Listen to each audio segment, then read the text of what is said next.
मेरा। तब विष्णु जी के पास गए। विष्णु जी बोला, भाई सुना नारद जी, क्या रहा, कैसा रिजल्ट लाए? बोला जी आपके झूठ बोल सको, आपकी तो पूरी न्यारी हमारी तो आप जन्म भी नहीं पा सकते हो, भक्ति के निकट भी नहीं है। हमने इतना दृढ़ विश्वास हो अपने भगवान पे। जिस भी इष्ट की साधना करते हो, जितनी जिसकी समर्थता, वो आपको तभी लाभ देगा जब उस पर 100% आपका विश्वास होगा। तो कह कबीर सुनो विषादो, मैं तो हूं विश्वास में। अगर मेरे पर विश्वास करोगे तो आप परम पिता, बिना मेरा दूसरा कोई नहीं, तो आपके सिर पर पंजा रखूंगा। तो ऐसे विश्वास से भक्ति होती है। तो मंत्री जी को विश्वास जो का त्यों था, राजा को कुछ कच्चा था।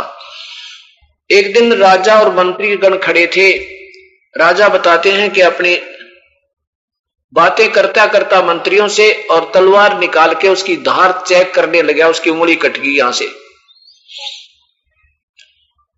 राजा बोला, भाई मंत्री जी मेरी तो उंगली कट गई। महामंत्री था वो, जो भगवान का उसका साथी था, उपदेशी। वो महामंत्री कहने लगा, बड़ा अच्छा हुआ राजन, भगवान जो करता बहुत अच्छा करता है। अब राजा को अभिमान भी होता है और साथ में दुख हो रहा, तो वो कहने लगा, भाई तू अच्छा आदमी, मेरी उंगली कट गई, तू कह बड़ा अच्छा हुआ। वो राजा बोला, इसको तो अंदर कर दो 6 महीने की, इसको तो कर दो, कैद में डाल दो, ये तो मेरा दुश्मन है, मेरी उंगली कटी, नहीं कह बड़ा अच्छा हुआ। और दूसरा महामंत्री नियुक्त कर लिया। और दूसरा महामंत्री जो बना वो पहले ही चुगल था। उस महामंत्री पहले वाले भगत की रोज निंदा करता था राजा के पास, ये ऐसा है जी, ये आपका वफादार नहीं है जी, कभी धोखा दे सकता है जी। राजा उसकी बात नहीं मानता था, ये भगत आदमी है, ये बड़ा अच्छा, कितना प्यारा है, ये वैसे करा। तब उसको और मौका मिल गया। मैं तो पहले कहा करता जी, आपका युग जो है ना, आपका विश्वासी नहीं है, ये तो आत्मघाती आदमी था। राजा को और पक्की जच गई, वह सही बात का, आज तो बिल्कुल सही था, अब इसको सारी उम्र कैद में ठोकूंगा। 6 महीने में उंगली ठीक होगी। राजा फिर को दबाई, फिर कोविद करने को मन किया कि चल महामंत्री नेक्स्ट सेकंड महामंत्री जो था पहले वाला तो कैद में, वो नया नियुक्त किया था कि चल शिकार खेलने जाते हैं। लेकर घोड़े और शिकार खेलने निकल गए। अब जाके जंगल में वो रास्ता भी भूल भाल गए, दोनों घूमने लग रहे, भटकते फिर गए।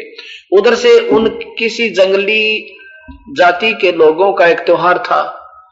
उनके एक पुरोहित ने कहा था कि अब के देवी की बलि नर बलि देंगे तब ये बड़ी प्रसन्न होगी, आदमी की बलि देंगे। और लाओ जंगल में कोई आदमी पा जाता है, वो अपने बच्चे ने कौन बलि दे, दूसरे के दिया करे हम। तो वो सैकड़ों की संख्या में वो भीड़ घूमने लग रहे, वह जंगली लोग तीर हाथ में लिए, तलवार लिए, से बड़े बड़े कुहाड़े ले रहे। हमने देखा कि 2 आदमी आ रहे हैं घोड़ों पे, उन्होंने चारों तरफ से घेर लिया और कह दिया खड़े हो जाओ नहीं तो तीर मार देंगे। अब देखे उन्हें सैकड़ों आदमी वो भी नीचे उतर गए, दोनों को पकड़ कर ले आए। पुरोहित ने कहा कि इनको ये देखो, पहले नवाओ धुआओ, पहले इनके अंग देखो, कोई अंग भंग ना हो, काना भंगा, कोई लंगड़ा लूला टूंडा तो देवी स्वीकार नहीं करेगी। शाम पूरा फुल पूरे अंगों वाला होना चाहिए। उन्होंने चेक किया तो राजा की तो उंगली कटी पाई और वो महामंत्री बिल्कुल फिट पाया। तो उन्होंने पुरोहित से कहा जी एक तो बिल्कुल ठीक है, एक की उंगली कट रही है। पुरोहित बोला भाई उंगली कटी हुई को बलि नहीं स्वीकार होगी, इसको छोड़ दो। और दूसरा ठीक है तो इसको कर दो काम। और वजीर का तो कर दिया काम, मंत्री और महामंत्री ने उस राजा ने बस छलांग लगा दी। कहते हैं जान बची लाखों पाए, लौट कबू दूगर को आए। भागकर घर आया, आते ही सबसे पहले उस महामंत्री को रिहा किया जो कैद में डाल रखा था। महामंत्री से कहा कि महामंत्री जी आप उस दिन सही कह रहे थे कि मेरी उंगली कटी है, बहुत अच्छा हुआ। अगर आज उस दिन मेरी उंगली नहीं कटती तो आज मेरी जान जाती। और उस महामंत्री को तो उन्होंने बलि चढ़ा दिया जो मेरे साथ गया था। भाई मैंने तेरे को बड़ी गलत सजा दे दी महामंत्री जी, मुझे क्षमा कर दे। पर एक बात बता, चल मुझे मेरे लिए तो बहुत अच्छा हुआ, मेरी उंगली कट गई, आज मेरी जान बच गई, नहीं कटती तो आज मेरी मृत्यु थी, इसमें कोई शक नहीं। पर ये प्यारी आत्मा, भगत आत्मा, तेरे लिए क्या अच्छा हुआ, 6 महीने कैद काटी, मैंने घोर दुखी करा आपको। कहने लगा मेरे लिए और भी अच्छा हो गया, मेरे लिए अच्छा हुआ कि आज अगर मैं कैद में ना होता तो तेरे साथ होता, और इस मंत्री की जगह आज मेरा कल्याण होता। इस 6 महीने की कैद ने और मेरे जीवन बख्श दिया। परमात्मा जो करता बस ठीक करता, ये हमारी भूल है। ये बिल्कुल सही है कि राज्य क्रमता राम की रजा धरे जो शीश, दास गरीब दरस परस तिस बैठे जगदीश। बोलो सतगुरुदेव की जय। कर जोरूं विनती करूं, धरूं चरण पर शीश। गुरु राम देवानंद जी महाराज ने दिया नाम बख्शीश। कोटि कोटि सिजदा करूं, कोटि कोटि प्रणाम। चरण कमल में राखियो, मैं बांधी जाम गुलाम। मैं अपराधी जन्म का, नक्शक बड़े विकार। तुम दाता दुखे भंजना, मेरी करो संभार। जय इब कै सतगुरु मिले, सब दुख आखू रो। चरणा ऊपर शीश धरूं हूँ, कहूँ जो कहनी हो। अवगुण किए तो बहुत किए, करत न मानी हारे। बावे बंदा बख्श दियो, बावे गर्दन उतार।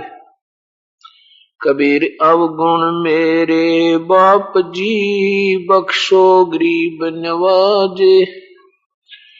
जो मैं पूत कपूत हूँ, बहुर पिता को लाज। सुरत करो मम साइया, हम हैं भवजल माही। आप ही बह जाओगे जो, तुम न पकड़ोगे बाही। पूर्ण ब्रह्म कृपा निदान, सुन के सो करतारे। गरीब दास मुझ दीन की, रखियो बहुत संभारे। राम नाम रटते रहो, जब तक घट में प्राण। कब हो तो दीन दयाल के, बनक पड़ेगी कान। परमपिता परमात्मा पूर्ण ब्रह्म, सारी सृष्टि के रचनहार, कुल मालिक कबीर परमेश्वर की असीम कृपा से ये सभी पुण्यात्मा सत्संग के अंदर अपने आत्म कल्याण के लिए आ पाती हैं। जिन पुण्यात्माओं के बहुत ही ज्यादा शुभ संस्कार होते हैं, वे प्राणी ही परमात्मा की तड़फ करते हैं, उसकी तलाश करते हैं। और जब तक आत्मा को परमात्मा नहीं मिलेगा, तब तक इसकी तसल्ली नहीं हो सकती, ये संतुष्ट नहीं हो सकती। जैसे बच्चा मेले में अपने पिता के साथ गया हो या मां के साथ गया हो, और वो वहां मेले की तड़क भड़क देख के पिता की उंगली छुटवा के और किसी वस्तु को पाने के लिए भाग लेता है। मेले में जाकर के वो रल जाता है, जिस चीज को वो लेना चाहता है उसको वो मिलती नहीं है, वो देता नहीं दुकानदार, क्योंकि उसके पास पैसे नहीं है। फिर वो रोने लगता है, देखता है पिता भी नहीं रहा। उस मेले की भीड़ में वो दोनों भिन्न हो जाते हैं, पिता और पुत्र। अब उस बच्चे को रोते हुए देख करके कोई उठाता है, प्यार देता है, बेटा मत रो।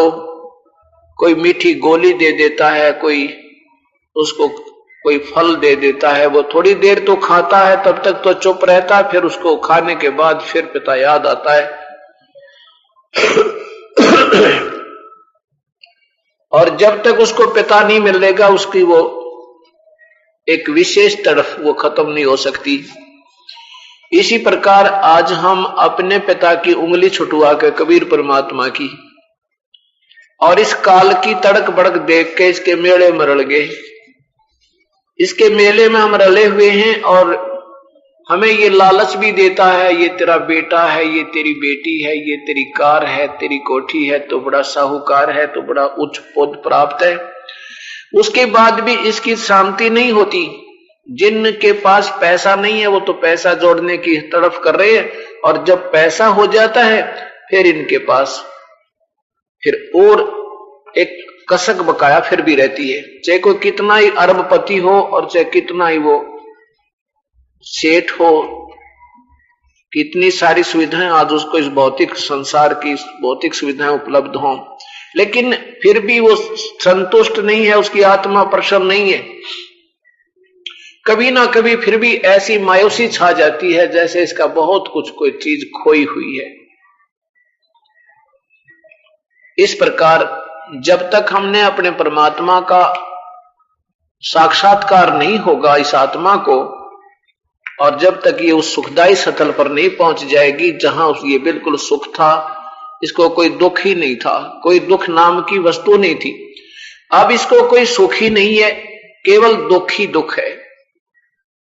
अब यहां हमने सुख किसको मान रखा है कि जिसके पास कार देख ली, जिसकी बढ़िया कोठी देख ली, हमने उसको सुख उसको सुखी मान रखा है। नहीं, उसके अंदर झांक कर देखना वो कितना दुखी पाओगा, उसके ऊपर क्या समस्याएं का दौर पाओगा, और फिर आपको महसूस होगा कि ये भी सुखी नहीं।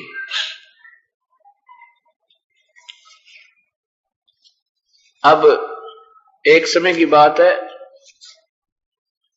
जब ये दास सर्विस किया करता था तो हमने सरकार के कुछ ईंटें खरीदनी थी।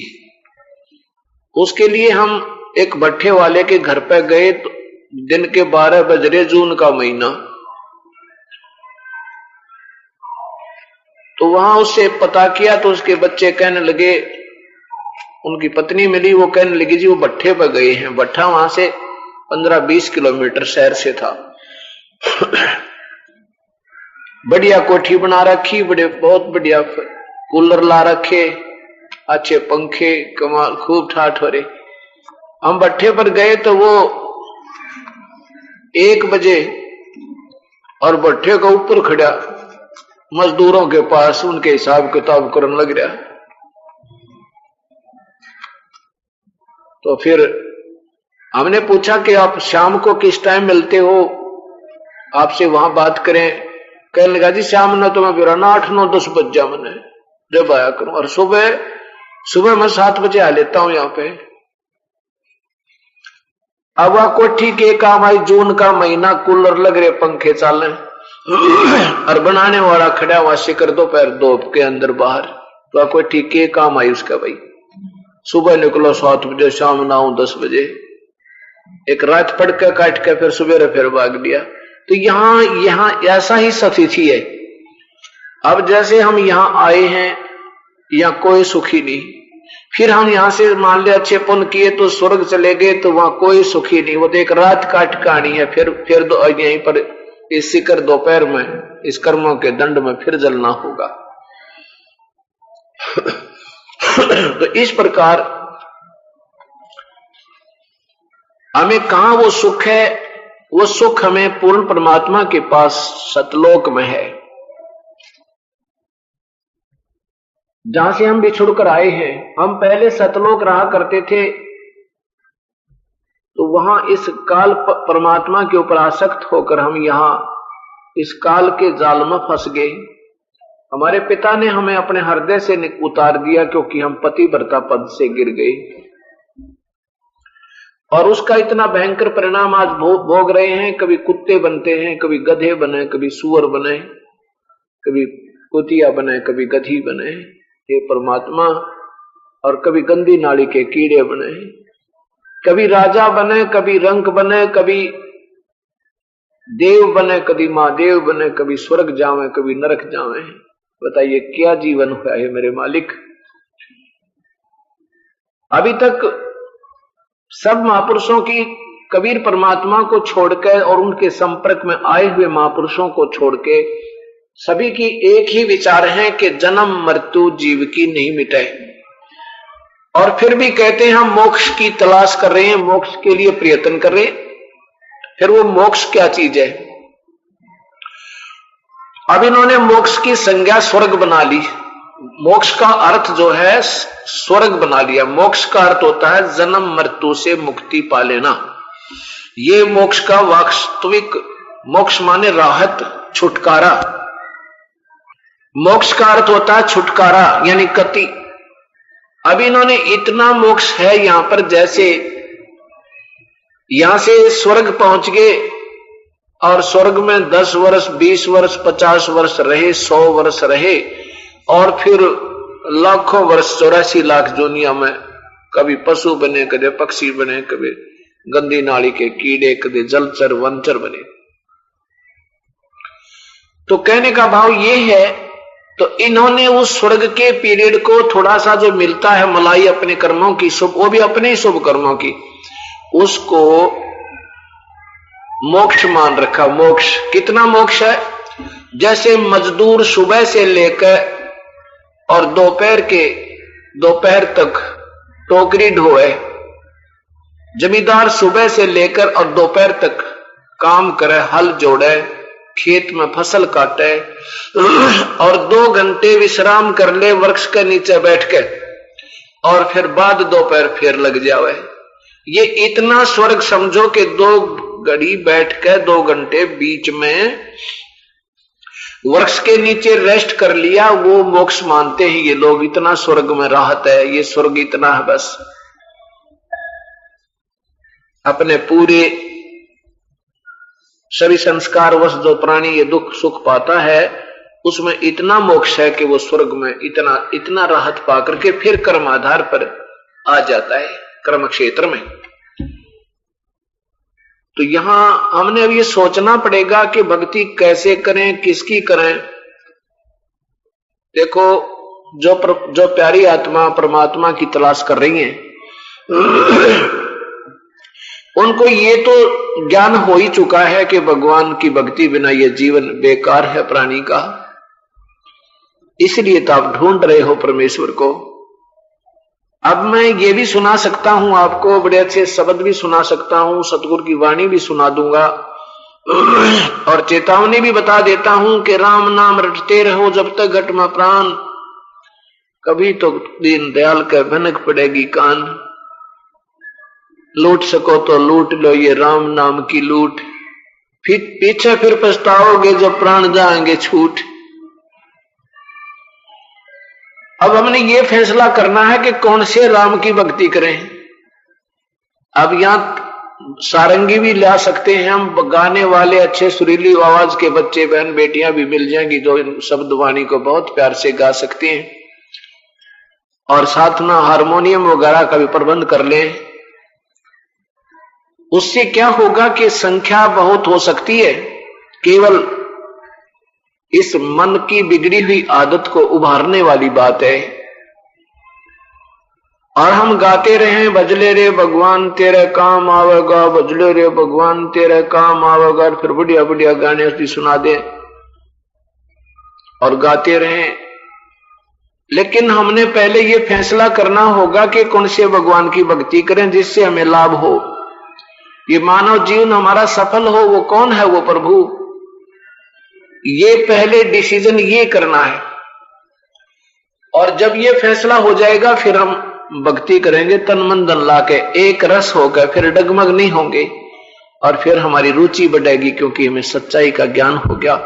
अब जैसे आपको पता तो है नहीं तुम कौन से रास्ते जा रहे हो, और अच्छी तरह स्पीड से जा भी रहे हो, और वहां जाके आपने खूब जोर से चले गए 100 किलोमीटर अपोजिट साइड में दूसरी तरफ, तो वो स्पीड जो आपकी थी व्यर्थ गई। अगर आप पहले सोच समझ कर चलते कौन सा रास्ता हमारा है जिस मंजिल से हमने जाना है, 10 कदम भी रखते तो आपकी मंजिल नजदीक आती। अब पहले हम ये डिसीजन करके चलेंगे कि कौन सा रास्ता जाना चाहिए, फिर 10 कदम भी रखोगे, जितना भी पुण्य करोगे, जितना जब मंत्र करोगे, जाप करोगे, उतना ही तुम नेक्स्ट यानी कदम रख रहे हो परमात्मा की तरफ, सत्य मार्ग पर, सच्चे रास्ते पर। इसके लिए हमने ये सिलेक्ट करना है कि कौन से भगवान की भक्ति करें।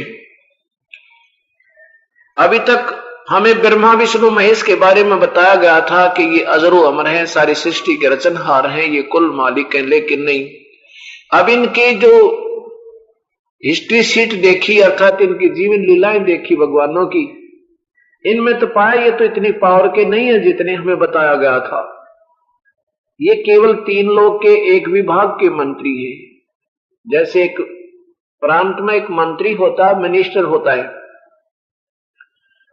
उसकी एक पावर, उसकी भी पावर होती है, लेकिन वो एक विभाग में ही उसकी पावर होती है, और उससे ऊपर उससे सेकंड पावर, उससे तगड़ी पावर शक्ति जो होती है वो मुख्यमंत्री होता है। ऐसे ही सब मुख्यमंत्रियों के परम शक्ति, इनसे ऊपर शक्ति जो है वो प्रधानमंत्री होती है। अब प्रधानमंत्री जो है वो अपने राष्ट्र का सुप्रीम पावर होता है, सुप्रीम राजा होता है, यानी महाराजा होता है। अब साहब तो मंत्री भी है, साहब मुख्यमंत्री भी है, साहब प्रधानमंत्री भी है, साहब राष्ट्रपति भी साहब कहलाते हैं। अब इनकी शक्तियों में दिन और रात का अंतर होता चला जाता है।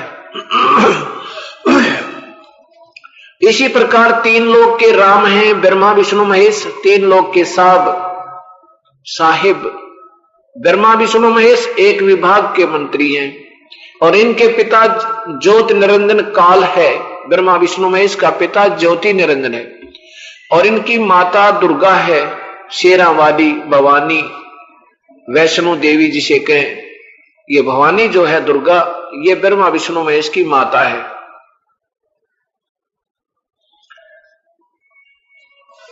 ये ब्रह्म जो है प्रत्येक ब्रह्मांड में 21 ब्रह्मांड इसके अंतर्गत आते हैं। 21 ब्रह्मांडों में ये प्रत्येक ब्रह्मांड में मुख्यमंत्री का रोल करता है, और अपने पुत्र ब्रह्मा विष्णु महेश को ये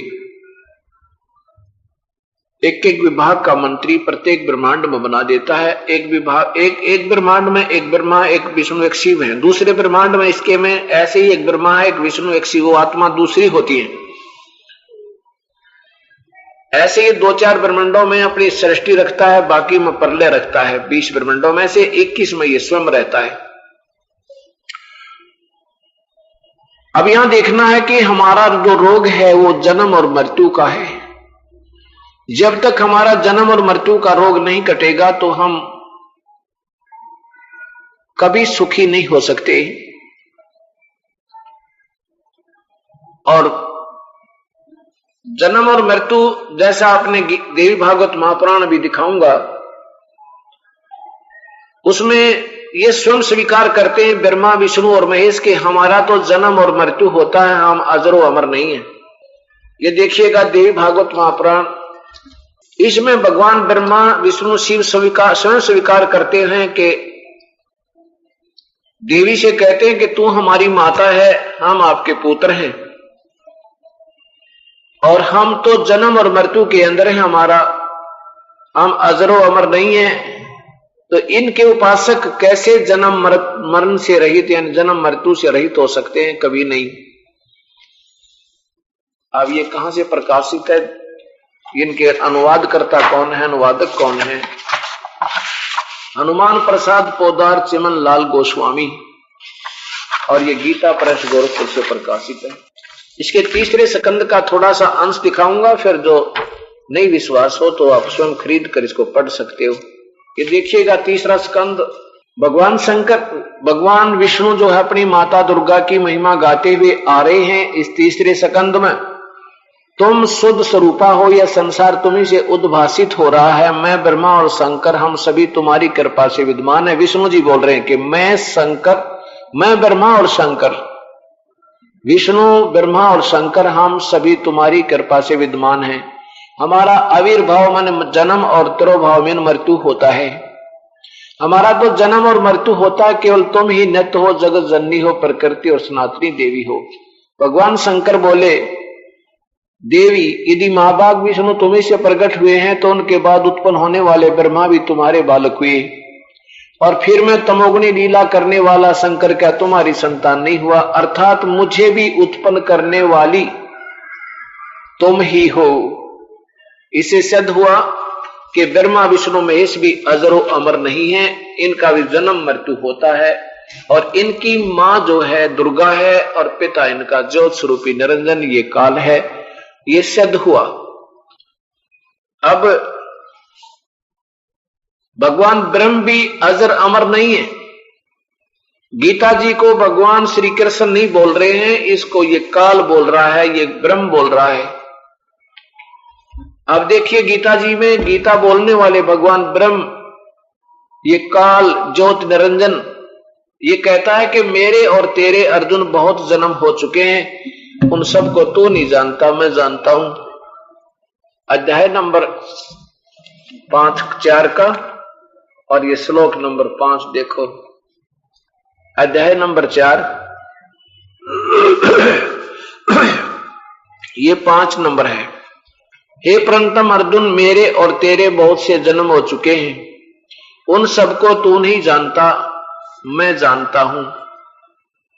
तू नहीं जानता, मैं जानता हूं, अर्थात ये गीता बोलने वाला भगवान ब्रह्म भी जन्म मृत्यु में है, ये भी अविनाशी नहीं है।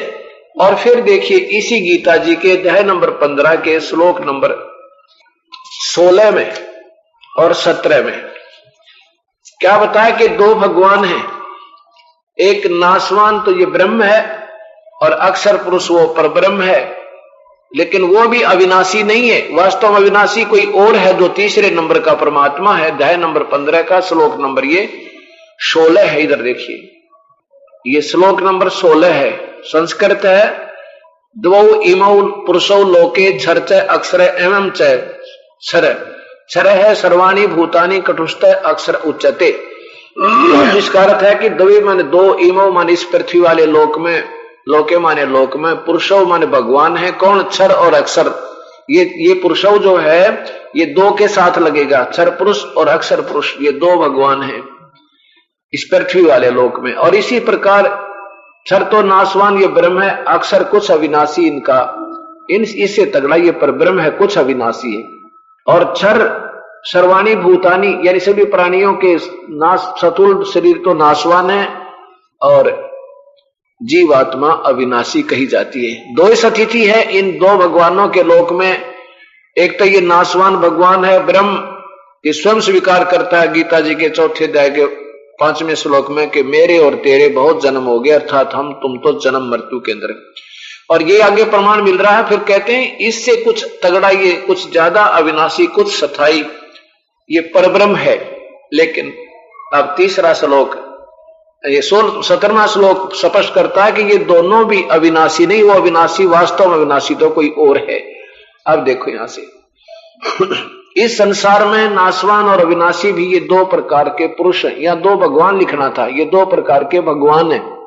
पुरुष माने भगवान, प्रथम अर्थ पुरुष का प्रभु होता है, और परमात्मा ने अपने जैसा स्वरूप इस मानव को दिया है, इसलिए इसको भी पुरुष कहते हैं। लेकिन जहां पर ये परमात्मा की महिमा चलती है तो पुरुष शब्द भगवान का बोधक है। पुरुष माने परमात्मा है।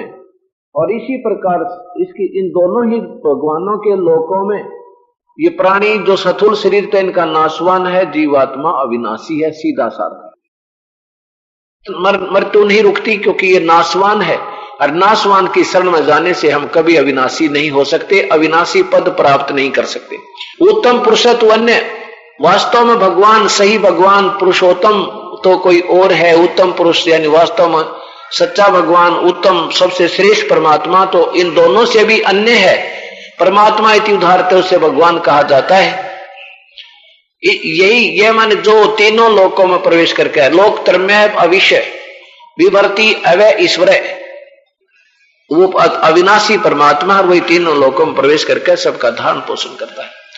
उत्तम पुरुष तो अन्य ही है या भगवान लिखना था। उत्तम भगवान तो इन दोनों से भी न्यारा है, जो तीनों लोकों में प्रवेश करके सबका धारण पोषण करता है एवं अविनाशी परमेश्वर परमात्मा इस प्रकार कहा गया है। अब क्या सिद्ध हुआ? अभी तक ये सिद्ध हो गया कि ये दो भगवान, एक तो ब्रह्मा विष्णु महेश भी नाशवान है, स्वयं स्वीकार कर रहे, और क्षर पुरुष भी नाशवान है, ये स्वयं कहता है, इसका नाम ही क्षर पुरुष ब्रह्म ज्योति निरंजन गीता बोल रहा है श्री कृष्ण में प्रवेश करके। वो कहता है कि तेरे और मेरे अर्जुन बहुत जन्म हो चुके हैं, इसलिए वो भी जन्म मृत्यु में। अब ये गीता जी में बताया जा रहा है कि वो अक्षर पुरुष होता अविनाशी भगवान। ये कितना अक्षर है? जैसे एक तो मिट्टी का कप हो चाय पीने वाला, और एक लोहे स्टील का कप हो, तो मिट्टी वाले कप चीनी वाले कप की तुलना में स्टील का कप अविनाशी नजर आता है, लेकिन वास्तव में अविनाशी नहीं है, क्योंकि उसको जंग लगेगा, उसका विनाश होगा, मिट्टी होगी, पर समय बहुत लगेगा, इसलिए उसको भी स्थायी कहा है। लेकिन वास्तव में सोना जो मेटल है, जो धातु है, वो वास्तव में अविनाशी। ऐसे वो तीसरे नंबर का परमात्मा पूर्ण ब्रह्म सतपुरुष अकाल मूर्त सब स्वरूपी राम, वो अविनाशी है और उसी वही सब का कुल मालिक है। उसी से वो सब तीनों लोकों में प्रवेश करके सबका धारण पोषण वही करता है। अब 15वें अध्याय को देखिएगा आप गीता जी के गीता जी के 15वें अध्याय से पहले आप इसको देखिएगा। एक एग्जाम्पल है, फॉर एग्जाम्पल जिसे कहते हैं। क्या है कि ये इसका अर्थ ये बनता है, आज से ये है 15वें अध्याय का, कि ये उल्टा लटका हुआ संसार रूपी वृक्ष है। उल्टा लटका हुआ संसार रूपी वृक्ष है। ऊपर को जड़ तो पूर्ण परमात्मा है, जो तीनों लोकों में प्रवेश करके, यानी यहां से खुराक चलती है, सबका पालन पोषण ये जड़ ही करती है। अब कबीर परमात्मा इसी 15वें अध्याय को एक श्लोक में कह देते हैं। क्या कहते हैं? अक्षर पुरुष एक पेड़ है, निरंजन वागी डारे, ये तीनों देवा शाखा है, पात रूप संसारी। ये परमात्मा क्योंकि कबीर परमात्मा अपने द्वारा रची हुई सृष्टि को आप ही बताता है ना, कोई नहीं बता सकता उसके रचे हुए ब्रह्मांडों को। अब देखो, जो जड़ से ऊपर दिखाई देता है वो पेड़ कहलाता है, मिट्टी से बाहर जो दिखाई देता है वो पेड़ कहलाता है, और उससे नीचे जड़ होती है उस पेड़ की। जड़ तो ये पूर्ण परमात्मा है, उसे आगे जो तुरंत जमीन से बाहर दिखाई देता है वो तना कहलाता है। उसको समझो अक्षर पुरुष समझो, अक्षर पुरुष ये परब्रह्म समझो। और उससे फिर एक मोटी डाल निकली है, वैसे तो ऐसी ऐसी बहुत डालें होती हैं, उनमें से एक मानो एक मोटी डाल जो है वो ये क्षर पुरुष, ये ब्रह्म ज्योति निरंजन है। ये परब्रह्म है, ये ब्रह्म है, पूर्ण ब्रह्म गुप्त है, वो जड़ है, वो दिखाई नहीं दे रहा आपको। ये तो पूर्ण ब्रह्म है, ये परब्रह्म है, ये ब्रह्म है क्षर पुरुष, ये डार ज्योति निरंजन। इसके 3 बेटे हैं, 3 शाखाएं इसकी, रजगुण ब्रह्मा, सतगुण विष्णु, तमगुण शिव जी। ये 3 शाखाएं और आगे हम इनसे आगे हम लटके हुए हैं। तो अब पूर्ण परमात्मा कौन है? ये कबीर परमात्मा है, ये पूर्ण ब्रह्म है, इसे काल मूर्त सब स्वरूपी राम सतपुरुष, यही वो पूर्ण ब्रह्म है, ये परमात्मा है। अब गीता जी का 15वें अध्याय का 1, 2 और 3, 4 श्लोक आप सुनकर, और जिन्होंने अभी तक ये ज्ञान नहीं सुना है तो आप बड़े आश्चर्य में पड़ोगे, परमात्मा ये तो सच्चाई यही है। अब इसमें बताया कि ऊपर को मूल परमात्मा तो जड़ है। क्या लिखा है कि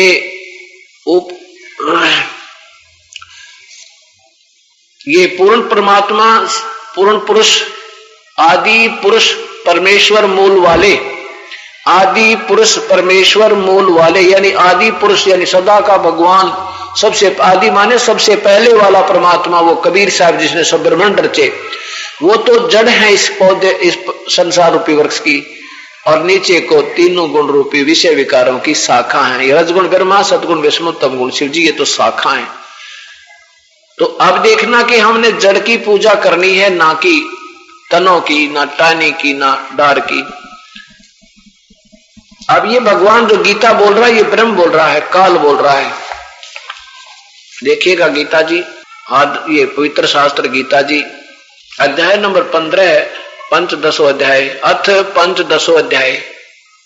पहला ही श्लोक है, आदि पुरुष परमेश्वर मूल वाले, यानी जिसकी जड़ तो वो ऊपर को पूर्ण परमात्मा है। अधः शाखम, अधः शाखम माने नीचे को शाखा वाला, इसका सीधा अर्थ ये बने, अधः माने नीचे को, अधः अधम गति कहते हैं, अधम माने नीचे को गिरावट वाला काम, अधम नीच को कहते हैं। अधः माने नीचे को, शाखा वाले, संसार रूपी पीपल के वृक्ष को अविनाशी कहते हैं। इसको एक उदाहरण देकर समझाना चाहा है कि समझो एक पेड़ समझो उल्टा लटका, जिसको ऊपर की जड़ है, नीचे को उसकी तीनों गुण रूपी शाखा है, और वेद जिसके पत्ते कहे गए हैं, उसी संसार रूप वृक्ष को जो पुरुष जो मूल सहित तत्व से जानता है, वह वेद के तात्पर्य को जानने वाला है।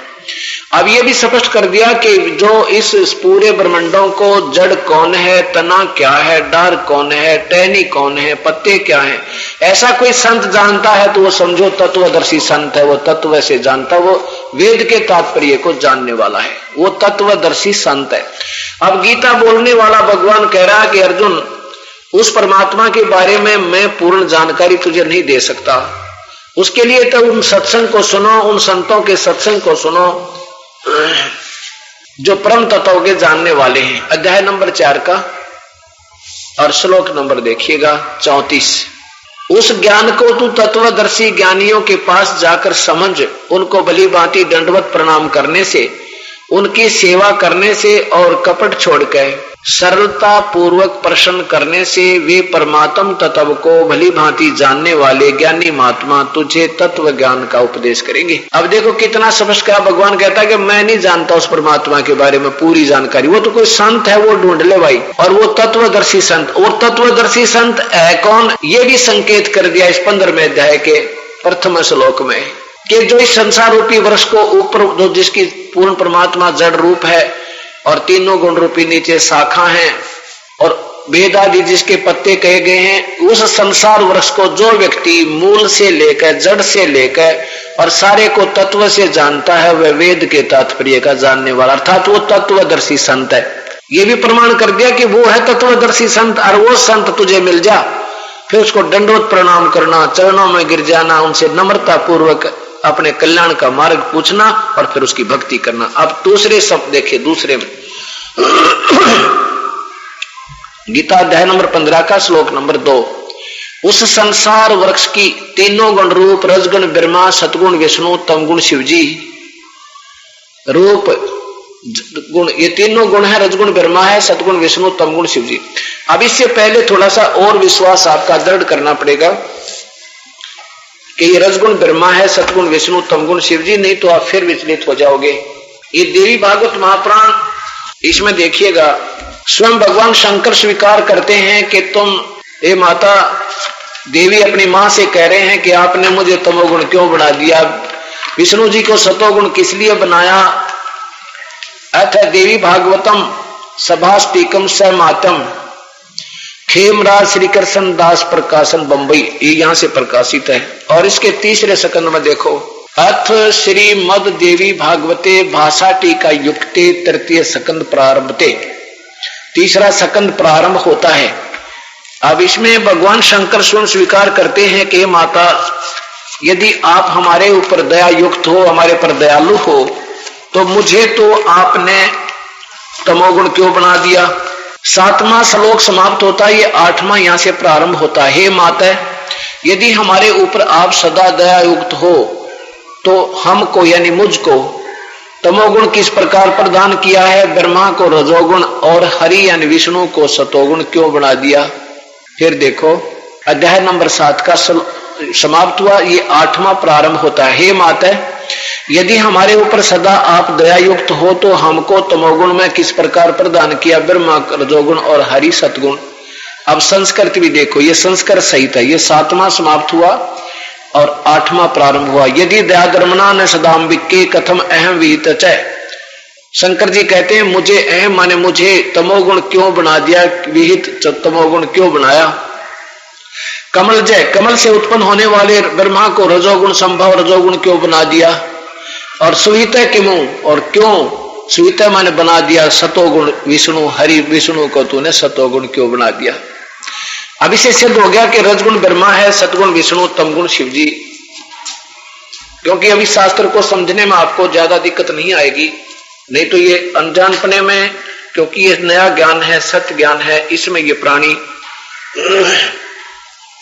अब ठोड़ ठोड़ अटकेगा ये दिमाग। और पहले चाहे कोई कुछ भी बता रहा था, हमें कोई परवाह नहीं थी, सत्य मान लेते थे, जो कह रहा सत्य है। और अब सत्य को भी सत्य मानने में थोड़ी सी दिक्कत आएगी। अब देखियो इसमें शिव पुराण भी देख लीजिए। इस शिव पुराण में आपको दिखाते हैं कि तीनों देवताओं में गुण है, ब्रह्मा विष्णु महेश तो गुण युक्त है। और ये काल, क्योंकि ये काल जो है ये इनका पिता है शिव, ये त्रिलोकीय शिव का चित्र आप देख रहे हो। और इसका पिता भी महाशिव रूप में रहता है, इनका पिता ब्रह्मा विष्णु महेश का। ये देखो अंदर से कहां से प्रकाशित है, इनका कौन अनुवाद करता है। ये है संपादक हनुमान प्रसाद पोदार, और इनके पीछे मुद्रक है गीता प्रेस गोरखपुर। अब इसमें ये स्वयं स्वीकार करते हैं कि तीनों देवताओं में तो गुण है। ये देखो 9वें अध्याय का, ये 9वां अध्याय है, ये ऊपर वाला, ये एंड में लिखा है इन्होंने अध्याय आखिर में। इस प्रकार ब्रह्मा विष्णु और रुद्र इन तीनों देवताओं में गुण है। रजगुण ब्रह्मा है, सतगुण विष्णु, तमगुण शिव जी, परंतु शिव गुणातीत माने गए हैं। ये चौथा कौन हो गया फिर?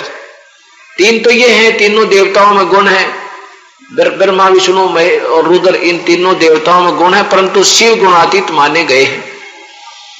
ये शिव कौन है? ये काल है, सदाशिव रूप में, महाशिव रूप में, ये रोल करता रहता है। ये सिद्ध हो गया कि ब्रह्मा विष्णु महेश, रजगुण ब्रह्मा है, सतगुण विष्णु है, तमगुण शिव जी। अब यहां से फिर आगे गीता जी समझ में आओगी। उल्टा लटका हुआ संसार रूपी वृक्ष है, ऊपर को जड़ तो पूर्ण परमात्मा है, तीनों गुण रूपी ये शाखा, रजगुण ब्रह्मा, सतगुण विष्णु, तमगुण शिव जी, ये तो इस संसार रूपी वृक्ष की शाखा है। फिर देख लीजिए, क्योंकि ये एक पहली जैसा केजी जैसा ज्ञान प्रारंभ होगा आपका, फिर जाके आप समझने लगोगे। अभी तक हम गलत ज्ञान पर, शास्त्र के विरुद्ध ज्ञान पर ज्यादा आरूढ़ हो चुके हैं। अब ऊपर को जड़ तो ये पूर्ण परमात्मा है, अक्षर पुरुष एक पेड़ है, इससे आगे ये पेड़ कहलाता है। अक्षर पुरुष एक पेड़ है, निरंजन वा की डार, ये परब्रह्म तो तना है, ज्योति निरंजन डार है, तीनों देवा शाखा है, ये पात रूप संसार। तीनों देवा कौन? रजगुण ब्रह्मा, सतगुण विष्णु, तमगुण शिव जी। अब आप गीता जी समझिएगा, 15वें अध्याय का दूसरा श्लोक, श्रीमद् भगवत गीता, ये दूसरा, वही अध्याय नंबर 15 का 1 नंबर श्लोक आपने सुन लिया। दूसरा सुनो कि उस संसार वृक्ष की तीनों गुण रूप रजगुण ब्रह्मा, सतगुण विष्णु, तमगुण शिव जी रूपी ये बढ़ी हुई शाखाएं हैं, जल द्वारा बढ़ी हुई एवं, और तीनों विषय विकारों की, विषय भोग कोपलों वाली देव, मृक्ष और तर्क आदि योनि रूप शाखाएं हैं। नीचे और ऊपर को सर्वत्र फैली हुई मनुष्य लोक में कर्मों के बंधन में, कर्मों में बांधने की यही कारण है, जीव को फंसा भी यही रहे हैं। सीधा लिखा है कर्मानुबंधनी मूलानी, कर्मों के बंधन में बांधने की मूल कारण है, और ये मूलानी है, बस जड़े हैं, और नीचे और ऊपर सभी लोकों में व्याप्त हो रही है। सभी नहीं, वैसे ये केवल अनुसंततानी, केवल यानी व्याप्त है ये तीनों, सभी लोग। तो ये अनजान पड़े में इनकी टीका गलत है। आगे देखो,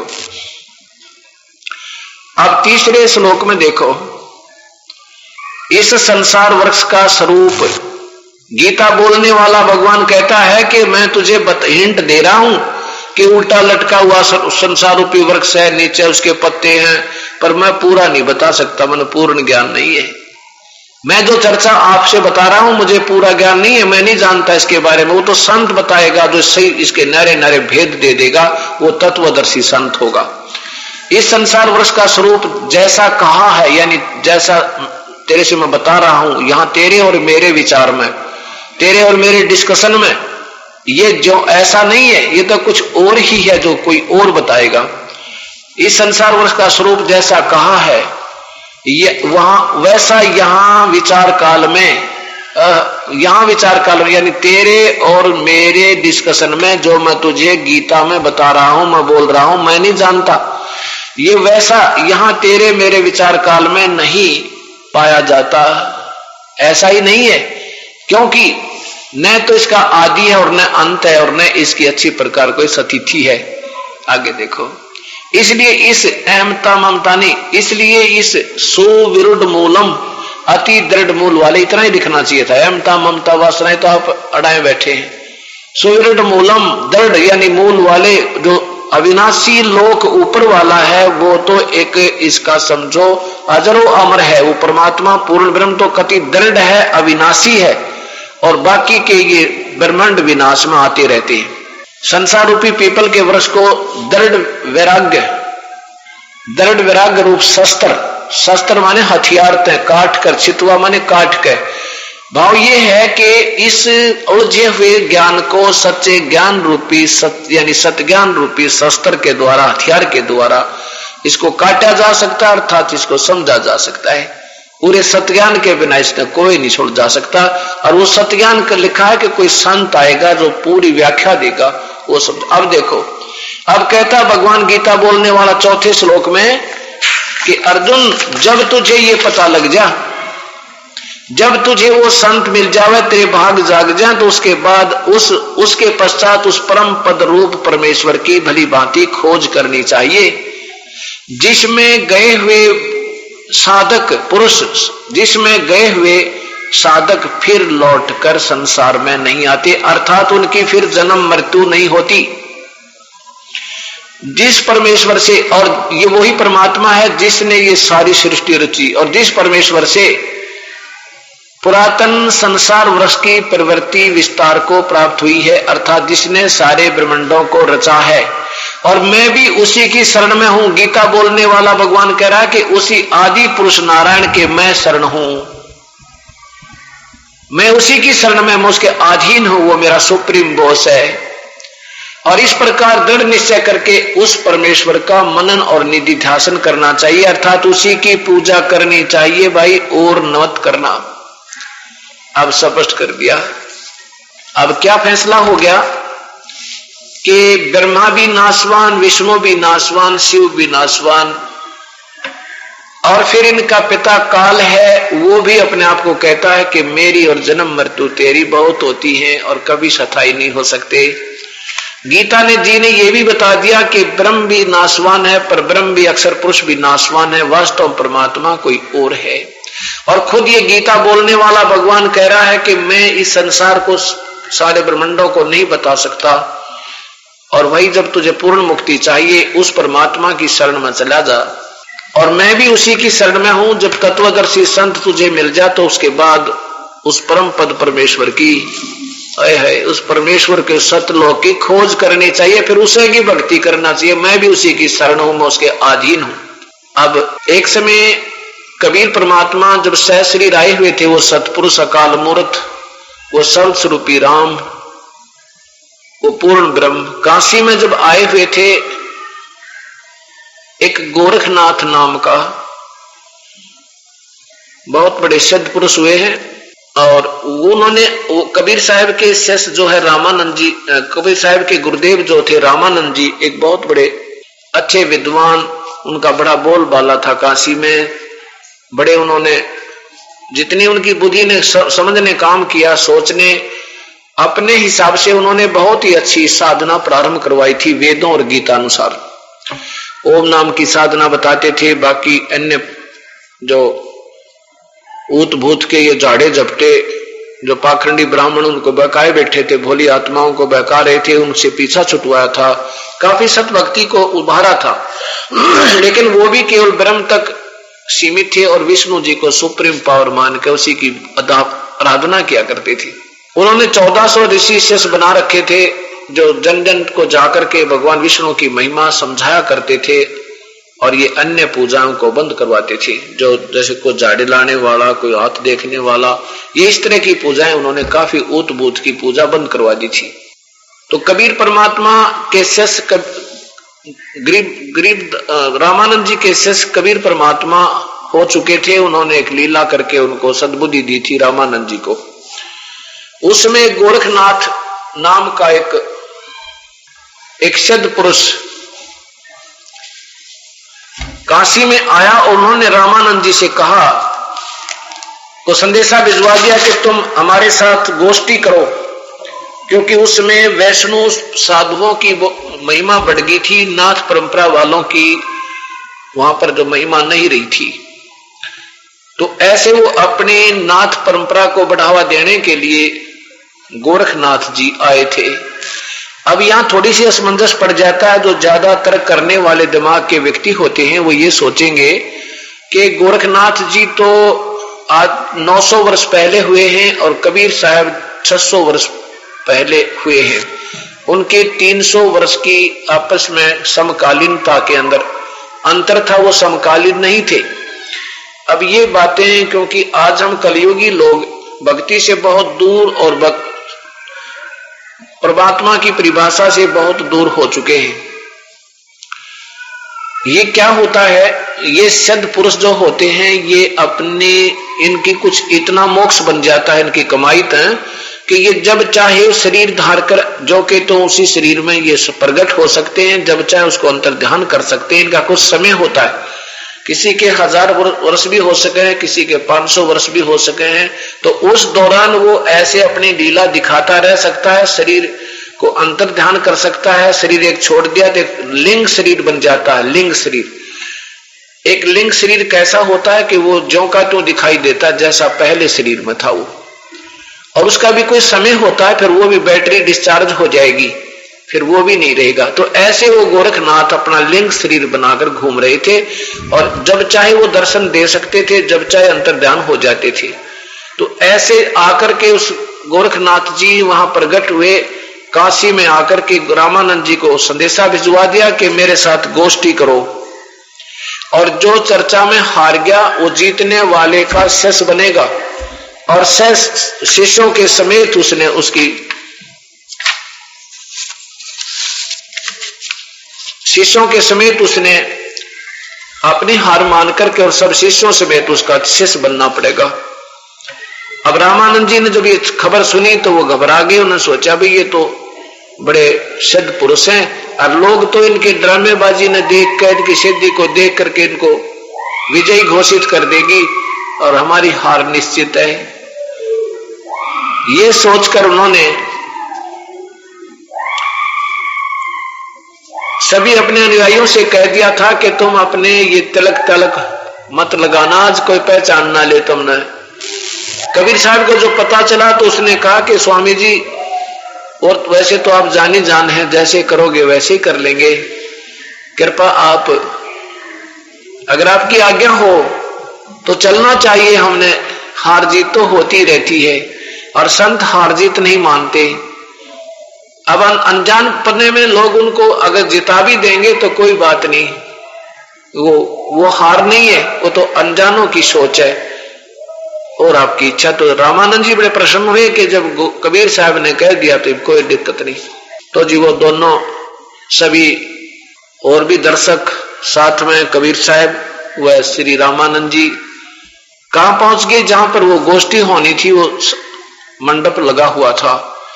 वहां पर गोरखनाथ जी बैठे थे आसन लगाकर जमीन पे, और वहां अपना त्रिशूल गाड़ रखा है। त्रिशूल होता है 3 ऊपर 3 होते हैं ऊंचे सिरे से, और एक नीचे से लोहे की रोड सिर तले तो पहना और नीचे थे उसको ऐसे गाड़ देते, बाला टाइप होता है, उसको ऐसे गाड़ के खड़ा कर रखा है, साथ में बैठा है। उधर से रामानंद जी गए तो उनको एक अलग से आसन दे दिया। कबीर साहब अपने गुरुदेव के चरणों में बैठ गए। नीचे वो ऊपर की पैड़ी पर थे, उससे नीचे के स्थल पर थे कबीर परमात्मा। अब उन्होंने ये गुरु मर्यादा बनाए रखने के लिए ये सब लीलाएं की थी परमेश्वर कबीर साहब ने। तो जो ही रामानंद जी ने कहा कि उसने गोरखनाथ जी ने कहा रामानंद जी से कि रामानंद मेरे साथ गोष्ठी करो, चर्चा करो मेरे साथ। तो कबीर साहब खड़े हुए, वो छोटी सी उम्र के बालक रूप में थे परमात्मा, उसमें अपने शरीर दिखा रहे थे बालकपन का। कबीर साहब खड़े हुए और कहा स्वामी नाथ जी पहले मेरे साथ चर्चा करो, पीछे मेरे गुरु जी से बात करो। अब गोरखनाथ कहने लगा कबीर तू कब से सन्यासी बन गया, कब से तू वैष्णव बन गया, कल का बालक और गोष्ठी करेगा। तू गोरखनाथ से तेरी क्या उम्र है, तू कौन है, कहां से आया है। अब गोरखनाथ कबीर साहब बोले, अगर नाथ जी अगर मेरी उम्र पूछा है तो तुझे उम्र बताता हूं, और मैं कब से ये सन्यासी बना हूं वो भी बताता हूं। कब से भये बैरागी कबीर जी, कब से भये बैरागी। गोरखनाथ जी ने प्रश्न किया। परमात्मा उत्तर देते हैं कबीर साहब, दो कार आद का मेला, नहीं गुरु नहीं था चेला, तब का तो हम योग उपास्या, तब का फिरूं अकेला। परमात्मा कहते हैं कि बताता हूं मैं कौन कितनी उम्र का है मेरा, मैं कब से बैरागी बन गया हूं। धरती नहीं जब का टीका दीना, ब्रह्मा नहीं जब का धरती नहीं जद की टोपी दीना, ब्रह्मा नहीं जद का टीका, शिव शंकर से योगी ना थे, तब का झोली सिक्का। उस दिन कबीर साहब भी तिलक ला के वैष्णो साधु बन के जा रहे थे, ऊपर टोपी, गले में माला और हाथ में फावड़ी ले रहे थे, जो पूरा डट कर गए थे बनावटी। पता था उस मालिक ने वो क्या क्या वचन करेगा। क्या बताने लगे, द्वापर की हम करी फावड़ी, त्रेता का हम डंडा, सतयुग मेरी फेरी दुआई, कलयुग फिरो नौखंडा, कलयुग फिरो नौखंडा। देखो आपकी तो छुरी न्यारी है मालिक, स्वाद जन्म भी नहीं पा सकते, भक्ति के निकट भी नहीं है।